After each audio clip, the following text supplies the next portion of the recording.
Are you ready to go around the world? Sit back, relax, and buckle your seatbelt as we take off for an adventure.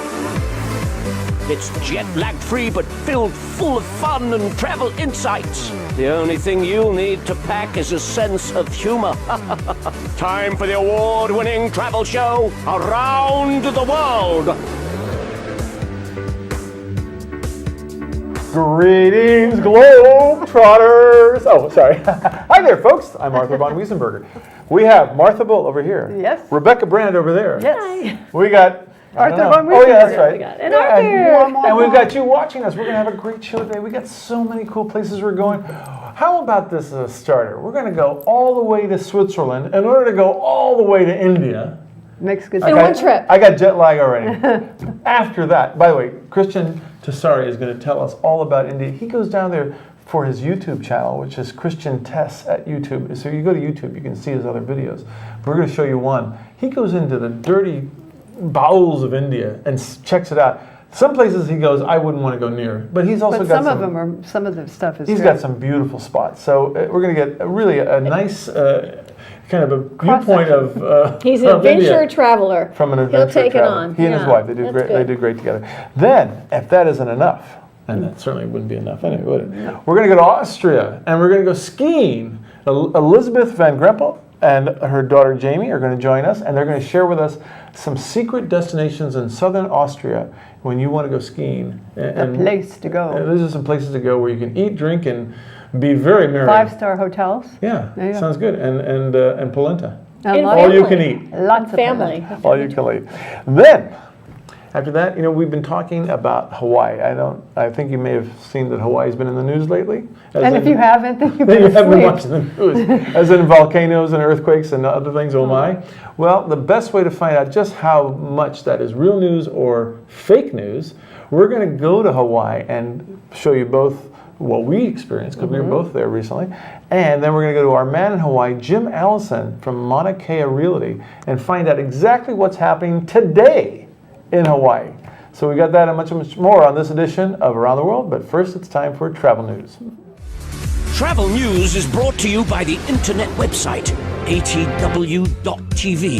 atw.tv is the first place to go, even to visit the last place on Earth. Alrighty, and Martha, what's the latest in travel news? Okay, let's talk about ego travel. Oh. Ego travel. Yeah. Apparently it's the newest millennial fad agitating the travel industry. Apparently it used to be that kids between the ages of 18 and 30 would like to go to those, like those resorts, kind of the all-inclusive, and they could party. You ego or eco? Ego. You mean like as in big head, ego. As in selfies. Okay. As in, you mean like a Club Med, that kind yeah, of well, not necessarily Club Med, but ones that were tailor-made for young people. Sandals, Beaches, swimming pool. Well, not necessarily beaches, but beaches, not the the property, but there were places that would they were tailor-made for the young people. Yeah. And apparently that's not the thing now. Apparently the young people nowadays want to go to destinations, hotels in particular, that are good to be able to put on social media. They want to have, it's like the new thing. So you want something as a good background for your selfie? Yeah, and apparently it's not just that. They're saying that, and also people that are 55 and older agree that they consider booking at a hotel, given what social media posts they could share, to make their friends jealous. Wow. Yeah. So that is ego travel. Have you ever done that? Ego travel? No, have you ever when I travel, I tend to like to show stuff to friends. Yeah. As in like recommendations or ideas. But not like, here I am, look at me, with a shark behind me eating my friend. Yeah. Trying to get I think it's more, I just want to share, not to make them jealous, just this is what I'm experiencing. Also sometimes, and also the unusual things, like if you have a turtle come up and or something going on, like, wow, look at this turtle right here. Something. Right. So just going to that question of travel and social media, what is the best outlet, do you think, to get across your experiences to your friends? Do you use Facebook, or do you use LinkedIn, or do you use Instagram? It would be your medium, the one that you use most of. So if you're an Instagrammer, you would do Instagram. If you do a lot of Facebook, do Facebook. And as a YouTuber, I might do YouTube. Yeah. So, but Yeah, but I think you gravitate towards the one you have most friends on. And it's really hard to keep up a lot of social media platforms. Because then you spend your whole vacation working. Yes, It's yes. And that's another reason why I got a Facebook, because I find myself... Wait a second. You are off Facebook? I am off Facebook. Mark Zuckerberg. Okay. Her name is Martha Bull, B-U-double-L. You know what? So Why did you leave Why? Facebook? You were part of our family. I know. I just don't like the fact that they're so invasive in getting all that information. And then I'm starting to hear that there's more information that they're... But how much information can they get? That you They have a dog named they Polo? they get a lot of information. Yeah, but you don't put stuff up there that And I don't, you know what, and I don't post that very often anyway. No, but we liked it when you were there. Well, there's a You new would like privacy things. policy I'm still with on the Instagram. regulatory agencies, so now every single email that you are subscribed to, they all have to sign up on a privacy policy, which is going to kill those email lists because people aren't going to renew by saying, I accept your terms. I may go back, but right now it's kind of a little bit of a protest on my part. Yeah. Yeah. There you go. So, All right. you can catch me on miss you, Twitter. though. I miss You can her. catch me on Twitter, and you can catch me on Instagram. But Oh, good. yeah, I'm And good. of course on Around the World. But it's true. You do find yourself like going from platform to platform, and you spend a lot of time. Yeah, I think choosing your favorite is the way to go. It might be the signs of the time. Speaking of signs. Oh yeah, okay. This is really fun. This is a very cute travel story. Arthur, with his wonderful sense of humor, This is true, one too. This is all up. It's true. called From Island Dreams Dive Travel. It's fractured English signs around the world. And we all know what they are because we travel and they see there's a translation. So, oh gosh, you found some doozies. In a Vienna hotel, in case of fire, do your best to alarm the hotel porter. Oh, I'm going to alarm you because there's a fire. Okay. In a Yugoslavian hotel, oh, this is so hysterical. The flattening of underwear with pleasure is a job of the chambermaid. I want to meet that chambermaid. The flattening of underwear with pleasure. Yeah, I bet you do.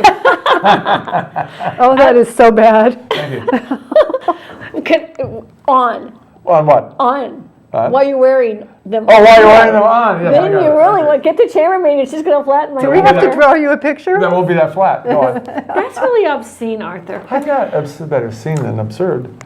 Okay. Outside a Hong Kong. Hong Kong? Hong. I heard you Long, say long Dong. Hong Kong. We're dong. going downhill fast, folks. Downhill Outside a fast. Hong Kong tailor Yes. shop. Sharp? Dresses for street walking. Well, that would be, I want to go to that one. No, I'm kidding. I'm just kidding. But I'm following you. Okay, in a Swiss mountain inn. Special today, no ice cream. Special today, no ice cream. Huh. What's okay. that mean? Maybe it's special. They don't have ice cream today. It's gone away. That's funny. In a Rome laundry. Ladies, leave your clothes here and spend the afternoon having a good time. What? Like in the back Live in the there? Italians. And then they have a sign pointing back there because that's where you put the clothes while they clean them and you run around naked. And you have a good Is that- time. See? Okay. See. And then in an Acapulco hotel, the manager has personally passed all the water served here. Oh my gosh. Oh yeah, a little yellow in the lemonade. That's you don't know where that comes from. Okay, from a brochure of a Tokyo car rental company. When passenger afoot heave in sight, tootle the horn, trumpet him melodiously at first, but if he still obstacles your passage, then tootle him with vigor. This guy's getting tootled. This is tootled. Boy, that's a lot of good stuff. All right. I think that wraps up for Travel News. That's funny. Travel News was brought to you by the internet so funny. website, That's so funny. www.atw.tv, the first place to go, even if it's the last place on earth. And we're going to go to that last place on earth right now. It's called Lugano, Switzerland. Stay tuned. We'll be right back.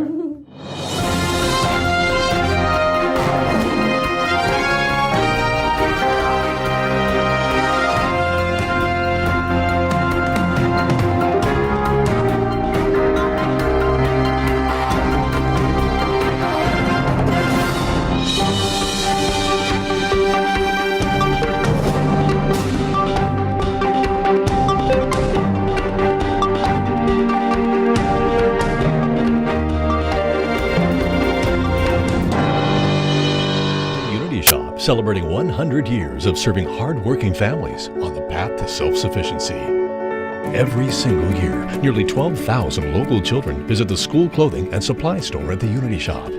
Then they get to go to school with new clothes, with all the school supplies they need, and most importantly, with dignity. And your support not only makes it possible, it's making our community the model of compassion and support.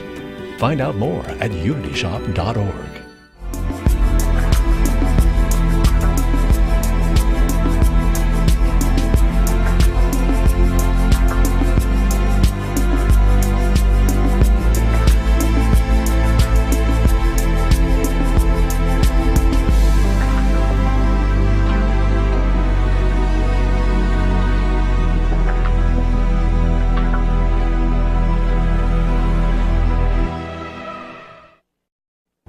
Every morning you could count on it being there with the rise of the sun. We're proud to say we've been there every day with you. The Santa Barbara News Press plans to continue sharing the news of the day with you all through the year and beyond. It's nice to know there are some things you can still count on. The Santa Barbara News Press, serving Santa Barbara since 1855.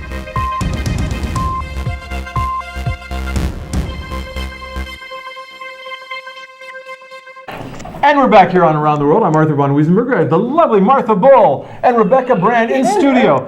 I'm like the blue boy in between two beautiful blondes. I love this. This is the only way to fly, That's you know? right, absolutely. Well, speaking of flying, we're going to get onto our radio rocket and we're going to go all the way to Switzerland in order to go to India. Of course. Can you figure that logistically? Not We quite. can't figure that out, but we got a guy, we found him through YouTube.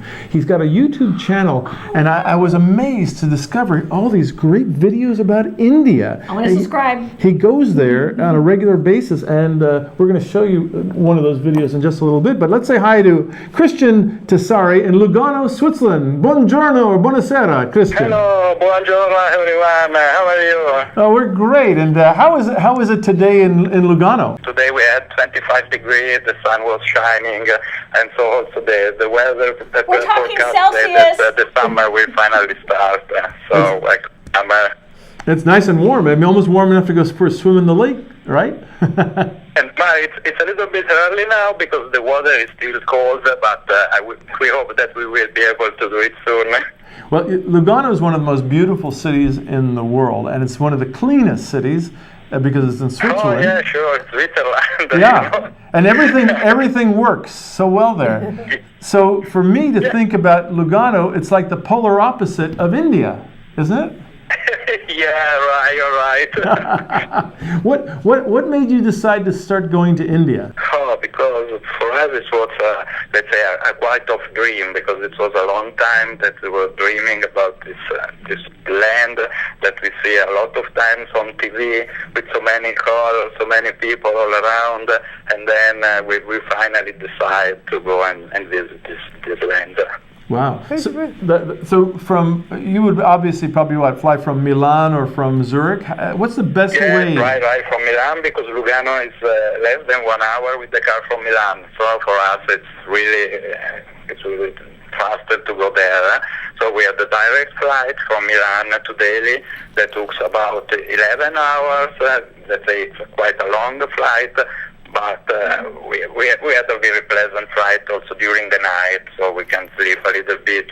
Mm-hmm. Is it Alitalia that flies that route, or is it Air India? Yeah, Air India, and so we used to use different airplane companies. It was our first time with Air India, and what I can say, it's a really good company. So we feel very good, a very new airplane, so the service was perfect.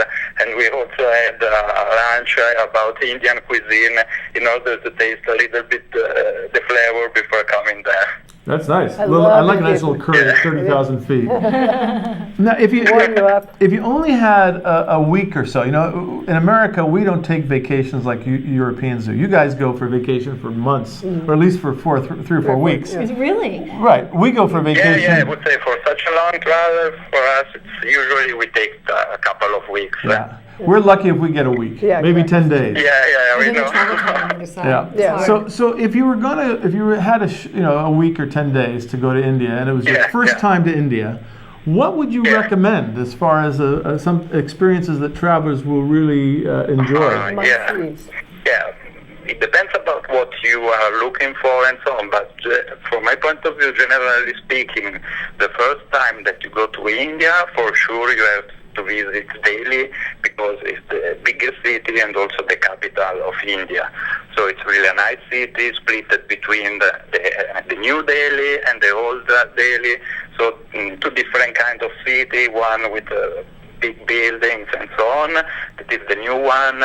And then on the other side, you can find the old Delhi, where there are a lot of bazaar, little street full of people, color, spices, and so on. And it's really nice. And from my point of view, you have to spend at least a couple of days in Delhi. Delhi, there is also one of the main airports in India, so I think that for sure you will find a plane that will go there. Then one of the most typical tour in the north of India that starts in Delhi is the Golden Triangle. So we say the Golden Triangle is composed by three cities. The first one is Delhi, then you move, and it's about 3 or 4 hours with the car, and you go to Agra, where you can find the famous and the Taj Mahal. It's one of the new 7 wonders of the world. It's a famous building with a beautiful and big gardens. So also the city has an old fort, and let's say it's really a nice place to visit. And from my point of view, it's also a must to see when you are visiting India. I think that, I don't know, everyone, I don't know exactly in the United States, but everyone knows the Taj Mahal because it's one of the new heritage world wonders in the world. And then, let's say the triangle finish in Jaipur, that is the main city capital of the Rajasthan, and it's really a wonderful city.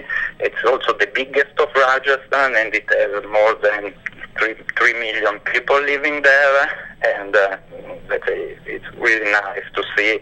There is also the fort to visit, and market in the city, old bazaar, and it's really nice. And then I think that for making this tour you will take about 8 days because you have a lot of things to see in every city. So from my point of view, you have to spend them there at least a couple of days. Then probably one of also the best place for my point of view to visit is the city of Varanasi. So Varanasi, it's not, you have to take the plane because it's about 1 hour with the plane from Delhi or from Jaipur and so on.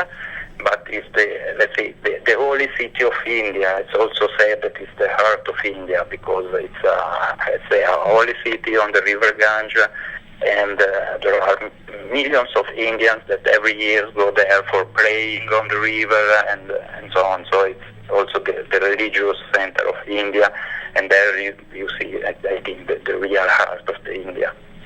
Now I have a question for you. When I think of India, I think of the colors and just, I mean, it just seems so vibrant, but it also has a little bit of a reputation about food, and sometimes you get deli belly.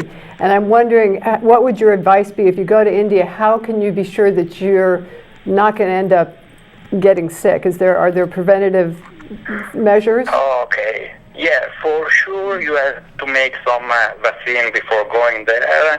So I would suggest that you have to make, let's say, the routine vaccine before before every trip. So not in Europe, not in the United States, but let's say in other place that you used to do. Then you have for sure to do the hepatitis vaccine. And also I strongly suggest the typhoid vaccine because of the water. For sure, you have to be very, very careful about what you drink and what you eat. But we spend 2 weeks there. We were very careful because also the travel guide take you to some restaurants that are suitable for tourists. So they are sure for the health and so on, and you are sure that the quality of the food is really good. And then also if you eat in the evening in the hotel, as we have done during this travel, the quality is very good. So I can say we were a little bit worried before the travel for the food, for the health and so on, but we didn't have problems at all. Maybe we have been lucky, but it's much better than what I thought before the travel. Wow. Christian, what is a good time of the year, weather-wise, to go to India if you're going to Delhi and some of the places you pointed out? Oh, yeah. So probably February, March, April are very good. It's a very good period for the north of India because it's the beginning of the summer. So we had between 25 and 30 degrees, maybe during the night also 20, 22. So it was good weather from my point of view. Because if you go latest during the summer, so in July and August, they told us that it becomes more than 40 degrees and there are no more tourists at all because it's really too hot, and then it starts also raining and so on.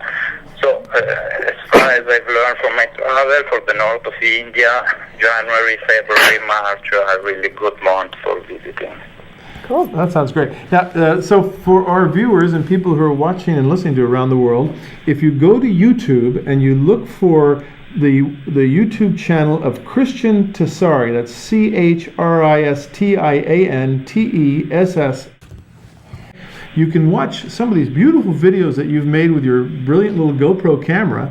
And they're made you make them with music, and you really feel like you're there. You know, you take us there. It's great. We want to thank you very much for joining us today on Around the World, Christian, and hope we'll have you back on the show sometime in the future. Thank you very much to you for invitation. It has been a big pleasure for me, and take care, and bye-bye to everyone. Bye-bye. Arrivederci. Grazie. Ciao. Arrivederci. Grazie. Ciao, ciao. Ciao. Alrighty. Wow. There we That's are. India to Italy. Yeah. It's all places that start with I's here today. And coming up after this, we're going to be going somewhere completely different. We're going to go to Austria. That starts with an A. It does. Yeah, stay tuned. It ends with an A. We'll be right back here on Around the World.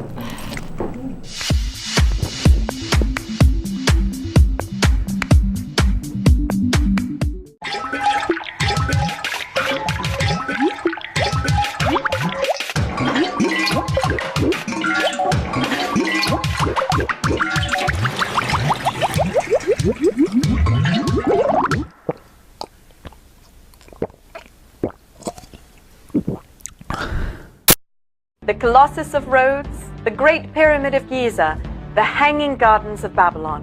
Just tune in to the award-winning travel show Around the World, live on Thursdays on AM 1290 and at www.atw.tv, with rebroadcasts on Thursdays at 8 p.m. and again on Saturdays at 10 a.m. for the only list that really stands out and can stand the test of time.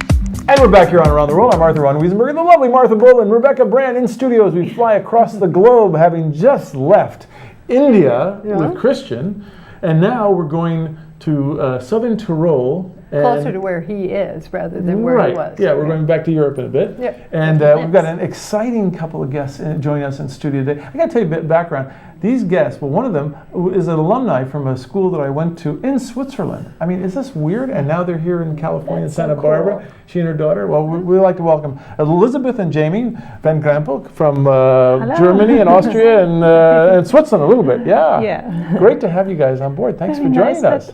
Yeah, great to be here. So, first of all, Elisabeth, you and I learned about skiing because we were in a school that was part of the curriculum, right? Every day. Yeah, in the winter, every day we had 2 hours of skiing. We had to carry our skis up the hill very, very far. And then we went skiing. And on the weekends, we had the ski expeditions. And we even did the Mont Blanc and the most spectacular things. So nowadays, when I have some time in winter, I go skiing. You still love it? Yeah, I still love it. And it's a little easier probably now because first you don't have to lug your skis up the hill like we had to in school. 7 miles through rain and snow. Well, maybe not that far. And then, in those days, we didn't stop and have schnapps, did we? We weren't allowed to, but yeah. Did you? Well, not you can officially. confess now on the air. Not officially. We won't tell. She's with her daughter. That's right. I'm sorry. And Jamie, you're a skier as well, yes? Yeah. And I think people in America don't realize it. In Europe, it's so much part of the culture. It's every winter.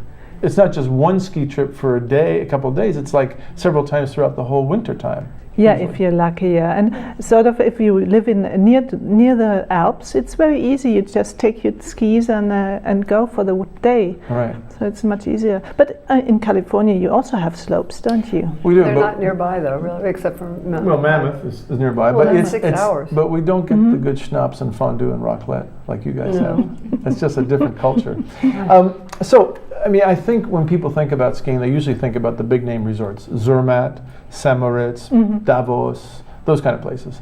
But there's a whole nother part of skiing, a whole nother world of skiing that are the lesser known destinations. And a lot of those are in Austria and the Southern Tirol region.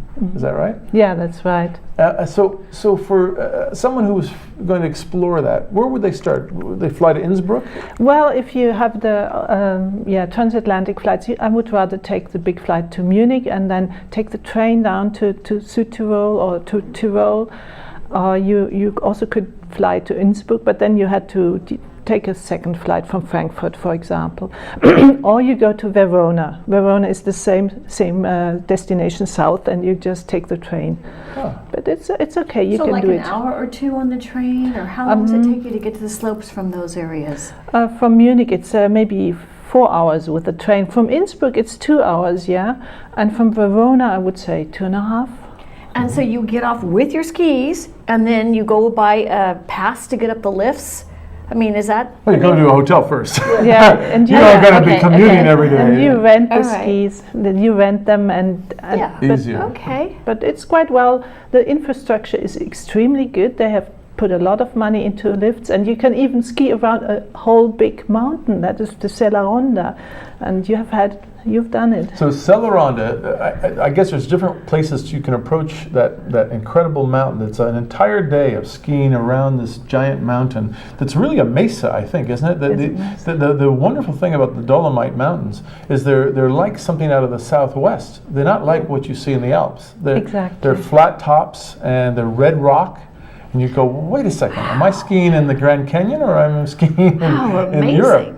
But I think I went from Cortina d'Ampezzo, which we came in through Milan up that way into Cortina. But if you came from Innsbruck, you'd come another way and maybe not even go to Cortina. Maybe there's another village because there's lots of little villages, Bolzano. Right? Actually, you take the A1 from Munich to Rome, and then at the height of Bolzano, you go into this big valley, and then you have the biggest ski resort. How do you say?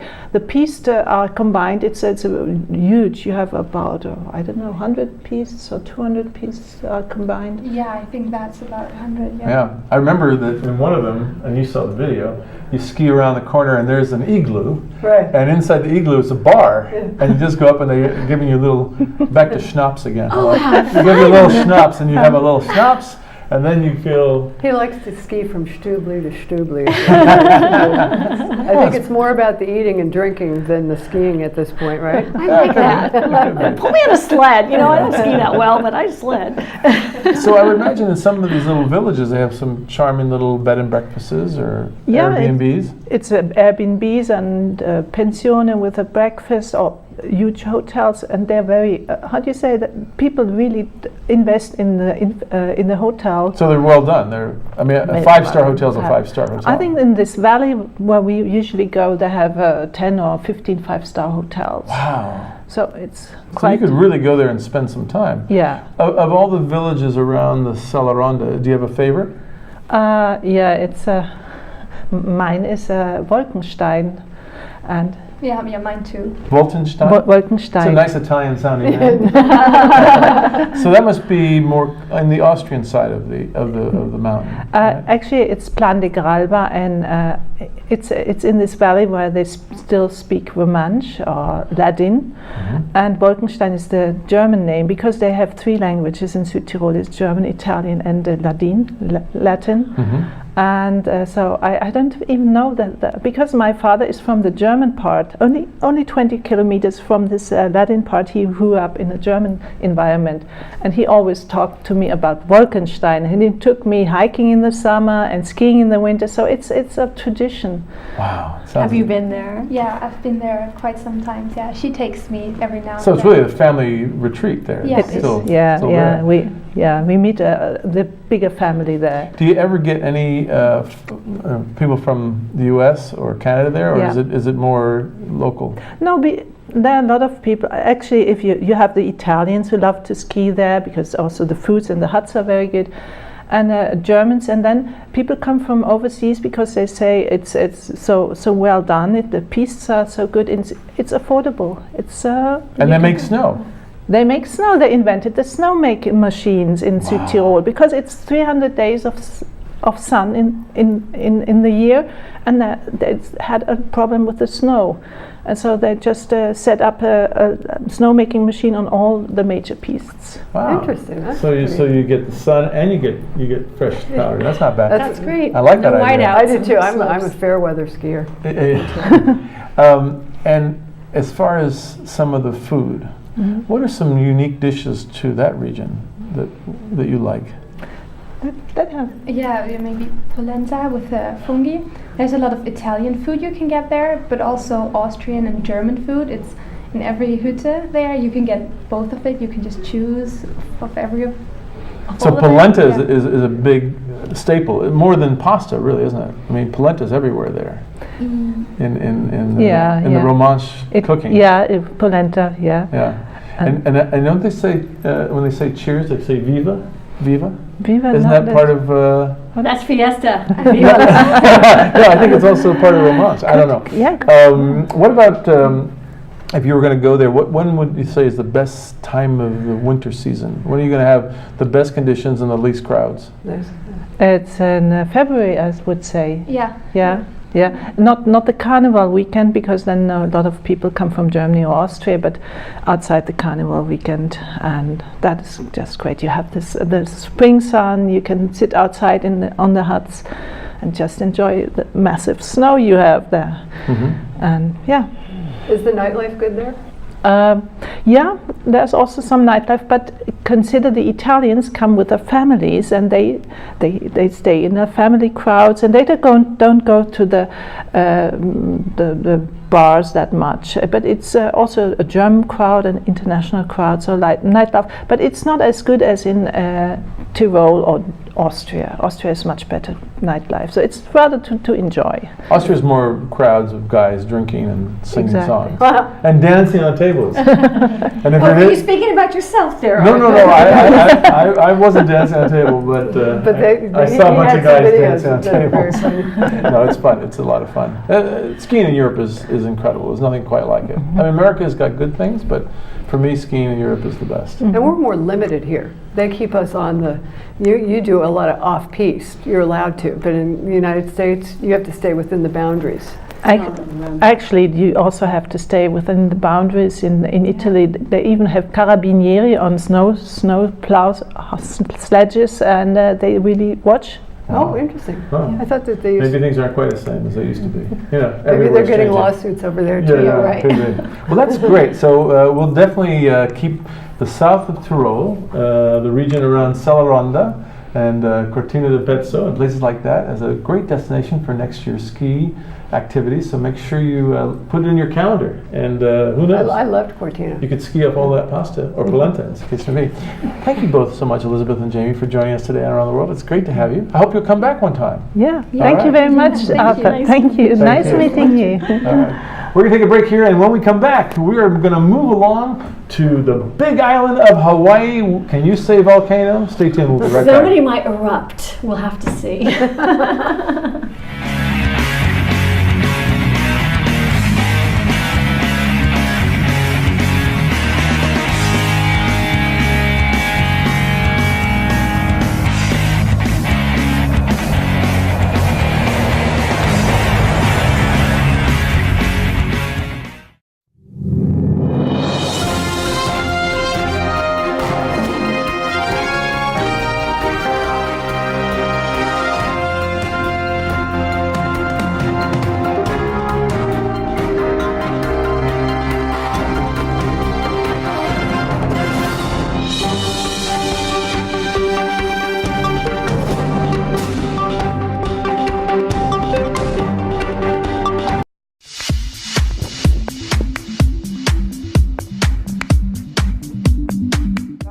Okay, welcome back to Around the World. I'm Arthur von Wiesenberger with Martha Bull and Rebecca Brand as we travel across this beautiful globe of ours. And one place that's getting a lot of attention, I mean, we're talking so much attention in the media over the past few For good weeks, reason. months, has been the big island of Hawaii. Hawaii. And we've already done one story Lava on it. rocks are falling from the sky and crushing people's legs and burning them. I mean, really, if you have a lava rock, it's like a meteor coming at you. That's what we hear. And then the breathing, the issues with Oh the yeah, you breathing. can't breathe. Yeah. What's it called? The Fog. And then the they sulfur have dioxide. and they have those that little glass stuff called the shards in there. yeah, the shards that come from the shards of lava Yeah, hitting the water. Ugh, it's just, And it's so sad. And think of, like more than 36 houses have been Yeah, burned. yeah, And, we And know- what about that power plant ready to go? yeah. I mean, that's right in the. Yeah, in the path. That's why I hear about the world news Right. tonight, and we talk about that. So the question that you have, our dear viewers and listeners, is do you want to go to Hawaii? Should you go to Hawaii? Or should you just wait for Pele to cool it? Literally. And they say it could be months or All years. right. So first of all, we want to show you a little video of why you should go to Hawaii. Because we have a little video that was shot before the big eruptions most recently, but a little bit off. To remind us what Hawaii really is. Yes. Okay. And this is from the Big Island of Hawaii. So let's take a look at this video. The Big Island is the youngest island of Hawaii, twice the size of all the other major islands combined, covering over 4,000 square miles. There are 12 distinct climate zones ranging from East Hawaii's tropical rainforests to Mauna Kea's frozen tundra. The KONA coast lies immediately next to a huge ocean drop-off, which descends thousands of feet to the ocean bottom. KONA is home to the Hawaiian International Billfish Tournament. Whether fishing from charter boats or piers, KONA gets fishermen hooked. The Big Island, with her crystal clear blue waters, reveals a plethora of fish, sea turtles, dolphins, and manta rays. Many snorkeling and scuba expeditions are open to every level of expertise. A unique experience for the advanced scuba diver is to swim into underwater lava tubes where eels, octopus, and lobsters may be discovered. The coffee plant was brought to KONA in 1828 by Samuel Ruggles. Today, KONA coffee is one of the most expensive and prized coffees in the world. Volcano is a subtropical highland community bordering Hawaii Volcanoes National Park. It is near the active volcano Kilauea. The Kilauea caldera is the longest continuously erupting volcano in the world. Its present eruptive phase dates back to 1983. Driving over the new saddle highway between the Mauna Loa and the Mauna Kea is impressive. The Mauna Kea is the tallest seamountain in the world, and if measured from the ocean bottom is 4,000 feet taller than Mount Everest. So what's your favorite thing in Hilo? My favorite thing in Hilo, as in what sense? Just if you're coming to Hilo, what do you think you have to do when you come to Hilo? Wow, you put me on the spot there. There's also like a lot of stores and a lot of shops downtown that's really, really good. Like, you guys might want to go Cafe Pesto, but like... Cafe Pesto first opened in Kauai Harbor in 1988, and their popular pizzas caught on, and they opened the second restaurant in Hilo in 1992. In 1946, a 56-foot tsunami swept into Hilo Bay and caused 159 deaths and tore apart downtown Hilo. Hilo, once a peaceful Hawaiian resort city, bore the brunt of the disaster. The capital of the island of Hawaii was completely changed in a few hours. Today it resembles the battlefields of Okinawa or Guam.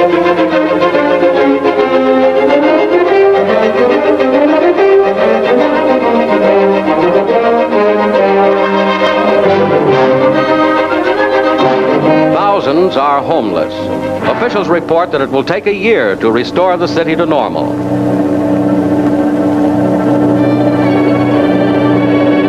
Homeless natives of the island are transported to new quarters as the United States Army assumes control. Thousands of refugees will be housed in barracks.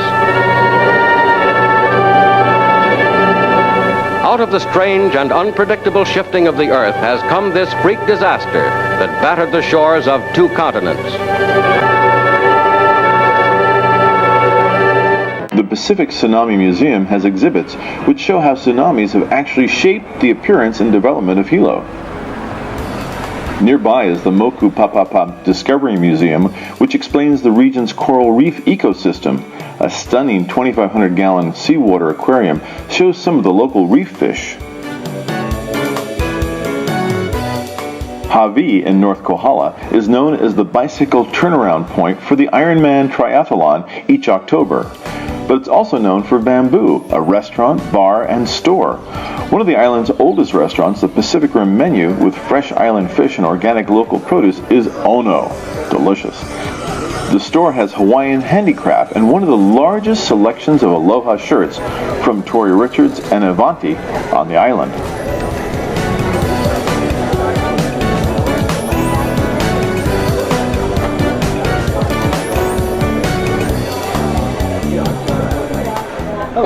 So what do you like about Hawi and Kohala? Well, I'm born and raised here, and one of the things that I feel really stands out is that we have a huge sense of ohana, family. We're related to everyone here, and all of our not everyone, but you know, the same small town. But even our newcomers that come here, we all become family and watch over each other. So I would say just the heart of it all, ohana, family. King Kamehameha, believed to have been born in the North Kohala area, conquered most of the Hawaiian Islands, unifying them into the Kingdom of Hawaii. Today, the Big Island is more like the Kingdom of Golf. With 22 golf courses, the region has some of the top-rated courses in the world. At the Mauna Kea Beach Hotel Golf Course is a new addition for getting around the course called golf boards. You can surf the course on a golf board, which is a core workout, attuned to snowboarding or surfing. It also speeds up the pace of play, making an average round of 18 holes on the golf board in only 2 hours and 37 minutes. There's nothing to it. The Mauna Lani Resort features 2 championship courses. There are some unique features on Mauna Lani's courses, including the Hawaiian goose or NENE. There are also goats, dozens of them, which help keep the brush and grasses down. They are nature's natural lawnmowers. Most of the putting greens are Bermuda grass, and balls tend to roll faster towards the ocean. At the Mauna Lani Golf Course is the Japanese restaurant Shiono, originally from Tokyo and KONA. This restaurant group features excellent crispy tempura, succulent sushi, premium sakis, and ice-cold Japanese beer. They also have golf clubhouse favorites like burgers and salads.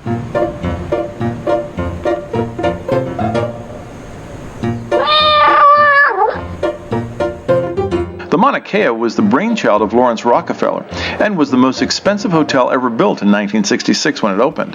The Kanaoa Beach is considered one of the most beautiful beaches in Hawaii, and in the winter offers sensational opportunities for boogie boarders and surfers. Down the coast towards Waikoloa is the Lava Lava Beach Club, opened in 2012. A large restaurant and bar with open-air seating right along the beach. It's an ideal spot to enjoy relaxed island cuisine such as chilled gazpacho with sweet potato chips and a macadamia nut pesto. The Ono-licious fish tacos served on corn tortillas, coleslaw, cheddar jack cheese, and a mango pineapple salsa is oh so satisfying. Even simple grilled fish sandwich is a home run. But watch out, the broke-the-mouth hapua cake with layered coconut pudding, whipped cream, and shredded coconut could turn you into a very big kahuna. Lava Lava also has some cottages that can be rented for those who want a spot where you can roll right from the bed to the beach. Sunsets in Hawaii are spectacular. It seems that no matter how active one is during the day, when the sun is about to slip into the blue Pacific, Hawaii pauses to reflect. Vibrant reds, oranges, pinks, and blues are nature's fireworks. Occasionally, the elusive green flash also makes an appearance. Many feel that the Big Island of Hawaii is a healing center where the ocean, the air, and the light stimulate well-being and evoke vivid dreams. Ahui ho, kaku. Until we meet again. Aloha.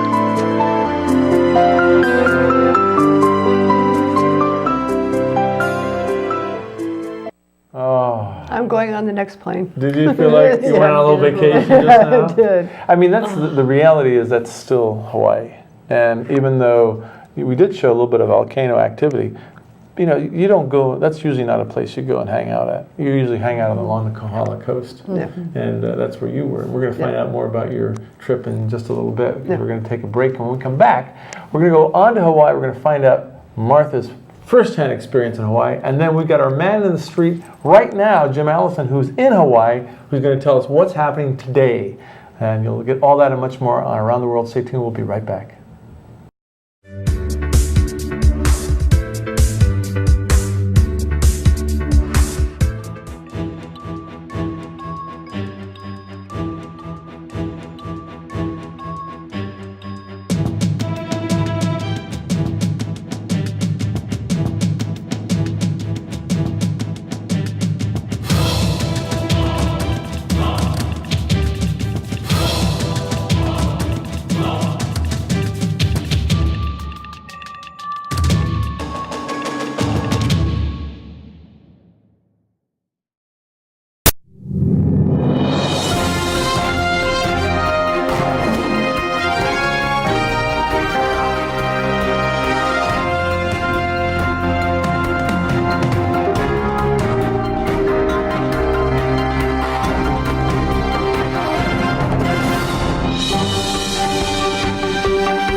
Celebrating 100 years of guiding low-income families to self-sufficiency. In times of disaster, no one responds to families in need like the Unity Shop.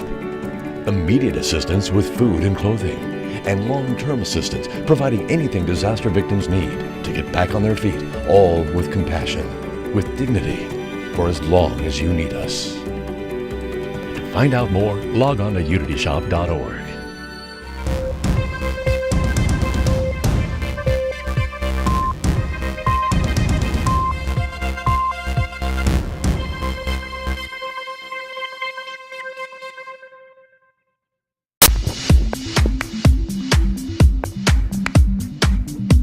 And welcome back to Around the World. Well, I gotta tell you, you know, that little bit of Hawaii video got my appetite wet. Oh, those food shots at the end. I'm just drooling over here, Arthur. I know. We got to stop you from drilling. Get a bib, anybody. But Martha, you just were in the Big Island of Hawaii. And where did you go? Well, we stayed I went with my best friend from college, and we went and stayed at the Fairmont Orchid, which I've stayed at numerous times. Love it. It's only about a half an hour ride from the airport. You just grab a cab or, you know, order a car or whatever. It's super simple. Lovely hotel. Everything's clean. The service is wonderful. We actually used Amex, I think the concierge service, to book our room. So that meant that we got free breakfast in the morning, and then we had the option to try to upgrade a room that wasn't available, but we were willing to pay a little bit extra and get a suite, which was good. So it was a 2-bedroom suite, so she slept in the bedroom and I slept in the living room. Wow. And as it turned out, that was nice because I found out that she snores. She snores. Yeah. I had a feeling this was coming. Well, I'm never going to bunk with her then. Okay. And were you like looking over the golf course and the ocean? We had a bit of an ocean view, but we were located so it was super simple to get down to the swimming pool. Beautiful swimming pool. The beach is by far, Mauna Kea is the best beach. Yeah. No doubt about it. And you know, I just think it's a super place. But we just opted to pee down there. It was just easier. And anyway, one thing that if you're going there, they have a shuttle service from the hotel to the. There's a little shopping mall, and they have a great little grocery store there, so you can pick up some things. So if you want little nibblies and you don't want to buy a whole lot at the hotel, and you can also the alcohol is very reasonably priced, so that's a good tip if you're trying to save a little bit of money. Really good. To have your cocktail in your room while you're getting ready to go exactly. out. Yeah. Really good restaurants. The Brown's Beach House at night. Yeah. You sit right out on the sort of out on the point. You have this beautiful view of the palm trees at sunset. You look over the water, and the food's fabulous. And like I said, the service there is amazing. I just really am impressed with that. Breakfast in the morning is really nice. It's a full buffet, just about everything you want and more. And then the thing that I discovered that they provide Rose 31. It's a brand of moisturizer, shampoo, conditioner, and various other things in your room. And I ended up stashing, and literally I buy this stuff at home, and let me tell you, it's not cheap. So I came home with like 20 every day pounds. the maids would come in and I kept asking for more. okay, we need So I some literally more. came home with Oh, you're one of those. Did you take any hangers with you as well? No, I Any did pillows? not. No, they wouldn't. No, I did not do You don't that. go that far. But anyway, so but that to me, I will go back there just because of that, because I just love product. this. Yeah, Love the and product. I actually had to go and buy another bag. A little take zipper it? bag to bring it all home. Well, of course, then I did a little shopping. Did it go in your suitcase though? Because that stuff's heavy. How did It you was get very heavy. I had an extra little duffel that I checked in. Ah. But anyway, it's great. You can't go wrong. The food's good. It's a little expensive on Hawaii. It's just, the bottom line is that they have to import everything, so you're going to pay a little bit more. But the food's good, it's fresh, and they have great fresh fruit, and I just love it. All right. Love it. Well, that gives us some more good reasons to go to the Big Island of Hawaii. Now, everybody who's watching is still saying, okay, but wait a second. I'm watching the news. I'm seeing these volcanoes. Guys are getting seared by volcanic rocks. There's a plume of smoke that goes up 30,000 feet, and everyone's complaining about the VOG. Yeah. So the best way to solve that question is to go to our man on the streets of Hawaii, on the Big Island, at the Mauna Kea. We're going to be joining Jim Alison with Mauna Kea Realty. Hello, Jim. Hello, Arthur. Good to hear your voice. Well, it's good to hear yours. And my first question is, can you even see the ocean today from where you are? Oh yeah, the effects of what's happening down in Volcano are happening down in Volcano and in Puna. The trade winds are blowing. It's absolutely beautiful at the Mauna Kea. I've been getting calls from clients and friends concerned and talking about, gee, should we postpone our trip and this and that. And what I basically do is walk out of my office and snap a picture of the beach and say, well, see for yourself. It's absolutely gorgeous. We're getting no effects. Sorry for our friends in Puna, but that's life on the Rift Zone, and it's sad for what they're going through, but that's the nature of the beast, as it were, for down there. And those folks know when they buy land and build down there that this is always a possibility. People ask me, why is the land so cheap down in Puna? Well, you've got this neighbor, and when she's sleeping, she's very quiet, but when she's not, she's not. So that's what's happening down there. And the one thing I like to try to point out to people as we go through this event is that it's nature. This is the nature of being on an island with an active volcano, and it's actually a privilege to be here during this time and to see what's going on and to experience this. And, when people come to me and say, oh, Pele, the goddess of destruction, and I say, no, absolutely not. She's the goddess of creation. This is what she does, and be respectful of her. And, she'll calm down. She'll go back to sleep, and all will be well. But in the meantime, up north on the Kohala coast, it's absolutely gorgeous. So for people who are thinking about maybe not coming or canceling or postponing, I say, come. It's gorgeous. Well, and I hear there's some viewing parties because it's so magnificent. You can get a very safe place away from it and just go watch the magnificence of what or the creation as part of your trip if they wanted to go right now. I mean, it's kind of a sight to see. Very few times in your lifetime would a volcano be erupting, especially on American soil, that you could go do that. Yeah, it's interesting. I actually had a conversation with someone today that was talking about some of the boat operators and what have you that are taking advantage of the situation and starting to run tours out there where the lava is hitting the ocean, not getting too close, of course. But, there's opportunities to go check it out safely and then get back to the Mauna Kea. And as far as the VOG goes, I understand that certain parts, granted the volcano is 100 miles south from where you are, so it's way, way away. But further south, like near KONA and that area, maybe even where the Four Seasons are, there's a bit of VOG, right? Well, KONA definitely gets impacted with the VOG because of the way the trades blow, and it kind of wraps around into KONA once the trades come around the south tip of the island. So KONA is definitely impacted. They're getting more VOG, which they always do. That's been going on for years, ever since HAWAIIAN started erupting. So. But I think once you get past Red Hill and you start dropping down into the Four Seasons area, Kukio, it dissipates. That's kind of like the transition line. So then as you get further north into WAIKOLOA at Mauna Lani and then to Mauna Kea, it's clear as can be. Wow. So would you say this is an opportunity to get out to the islands and maybe not have to deal with as many crowds and maybe even some more favorable pricing if you're coming because of the fact that people are being scared away because of the media? I have heard that some of the airlines are starting to offer some opportunities, some specials because of what's going on. May is traditionally a slower month anyway, between our winter and our summer market. So it is a good time to come. And actually into June, our summer crowds don't start showing up until later June, early July, 4th of July. So yeah, it's a great time to come on over. Now here's the real question, Jim. With all this going on, are there some buying opportunities if you want to own a little bit of the island? Oh, absolutely, Arthur. It's never been a better time. So yeah, have them give me a call at Mauna Kea Realty. I'll be happy to help them out. I bet you will. They couldn't find a nicer guy to show them some of the great parts of the Big Island of Hawaii and some of the wonderful properties, both high-end and higher end. Thank you, Jim, so much for joining us today on Around the World, and a big aloha from all of us here, and hope to see you in the near future. Okay, mahalo, Arthur. Great talking with you. Okay, bye-bye. I want to go. I love it. I mean, I can almost smell the plumeria coming through the phone. Not quite, but and it's almost. such an easy. Well, they're redoing the airport. Yeah. Coming in is great. Going out, not so much, because Right. they're starting some construction down at KONA. Mm-hmm. Yeah, going. Oh, you mean on the road? No. I'm talking about getting through TSA.